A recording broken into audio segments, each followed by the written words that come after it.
السلام عليكم اخواني اخواتي اصحاب السجوك. اليوم غادي ننتقل ان شاء الله درس جديد من دروس السجوك. الطريقة الثالثة: نأخذ الخردل ونضع فوقه ماء ساخن لكي يسخن الخردل، ونأخذ منشف أو ورق شفاف ونضعه هكذا حتى يستحقق حتى يسخن، ونأخذه هكذا ونضعه في هذه المنطقة للتسخين، لأن الخردل له فعالية تسخين. ونأخذ المكسة هكذا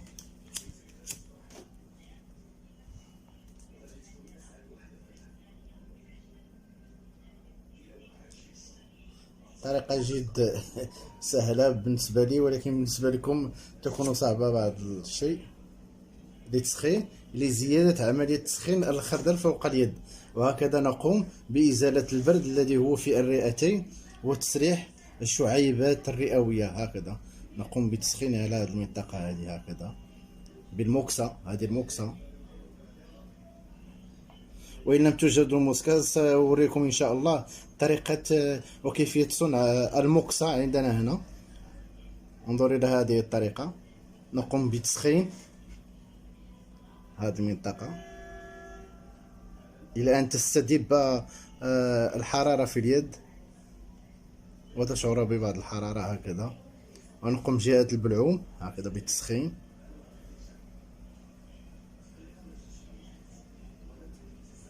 وتسخين القفا هذه المنطقة،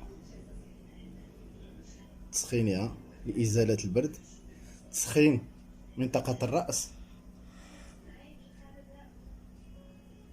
لتسهيل عملية دوران الدم في الرأس، وذلك ليحس الإنسان بالحرارة في جسمه هكذا بالمكسة. وسأوريكم طريقة أخرى إن شاء الله.